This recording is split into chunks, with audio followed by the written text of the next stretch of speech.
Hi,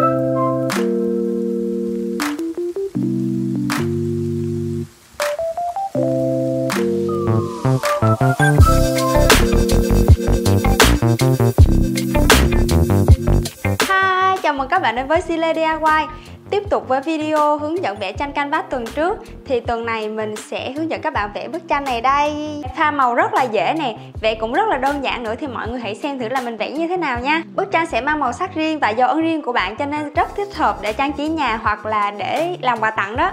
Nếu các bạn thích chủ đề DIY thì đừng quên nhấn nút đăng ký và nhấn chuông kế bên để nhận được những video mới nhất của mình vào mỗi chủ nhật hàng tuần nha. Đầu tiên thì mình sẽ có một số màu acrylic ở đây.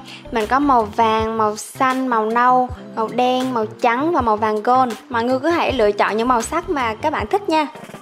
Đầu tiên mình sẽ lấy một chút xíu màu xanh và thật nhiều màu trắng để pha ra màu xanh nhạt như ý mình muốn. Và một xí màu đen. Mình sẽ trộn nó thật đều lại với nhau. Nó ra cái màu xanh. Ở đây mình không biết gọi là màu xanh gì, nhưng mà giống như mấy cái cửa sổ của những căn nhà Pháp hồi xưa ấy. Màu xanh cổ vịt hả ta? Đó, nói chung là mình thích màu này. Trước khi tô thì mọi người có thể dùng bút chì để vẽ cái khung trước, hoặc là đánh dấu những cái chỗ nào mà mọi người muốn tô màu đó lên. Nếu mọi người muốn mình làm DIY về một cái món đồ gì đó thì hãy để lại phần bình luận ở phía bên dưới nha. Tiếp theo là mình sẽ pha màu nâu và màu trắng lại với nhau. Mình sẽ pha tỷ lệ màu trắng và màu nâu hơi bằng nhau một chút để cho nó ra màu nâu nhạt. Hồi nãy mình có lấy bút chì để khoanh vùng những cái chỗ mình muốn tô màu, nhưng mà sau khi tô xong thì mình lại đổi ý, cho nên là mình sẽ chỉ tô theo cái ý thích của mình thôi. Mọi người đừng quên kết nối với mình trên fanpage Sile để chia sẻ với nhau nhiều hơn về DIY nha.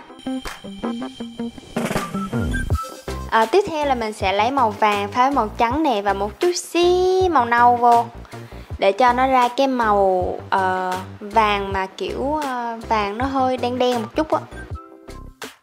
Sẽ tô màu vàng ở đây để tạo ra cái khoảng trắng ở chính giữa. Nó là một cái khoảng trắng đó là thì nó sẽ nối hết lại những cái màu mà mình sẽ vẽ.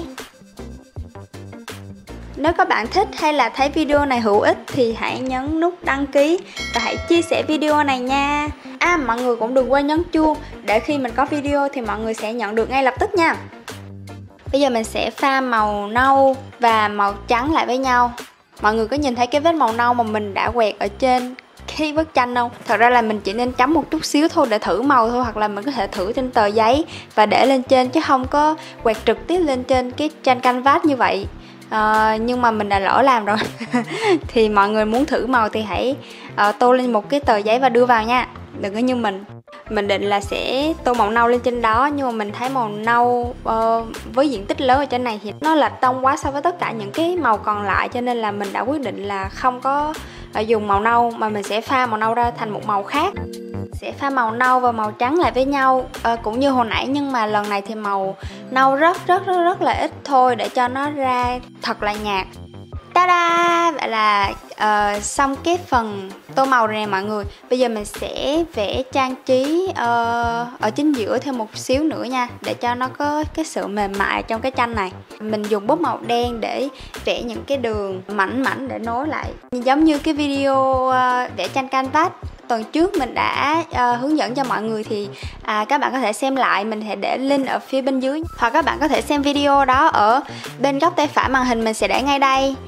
Vẽ như thế này thì sẽ cảm giác như là những cái đường này là nó nằm ở phía dưới cái mảng màu á mọi người.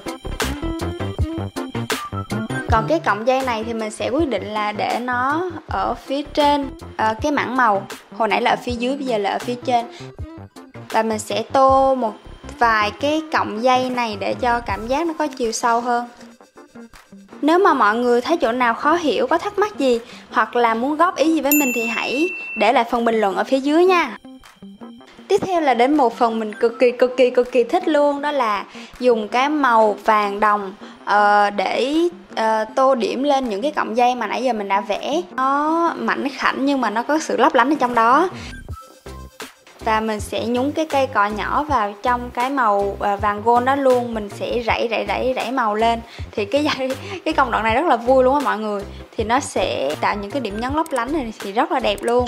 Mình sẽ quay lại với nhiều video DIY thú vị và hấp dẫn hơn nữa, về trang trí nhà cửa này, về quà tặng, về tái chế và về thời trang nữa. Mọi người đừng quên nhấn nút đăng ký và nhấn chuông kế bên để nhận được những video mới nhất của mình vào mỗi tối chủ nhật hàng tuần nha. Chúc các bạn làm thành công. Xin chào và hẹn gặp lại.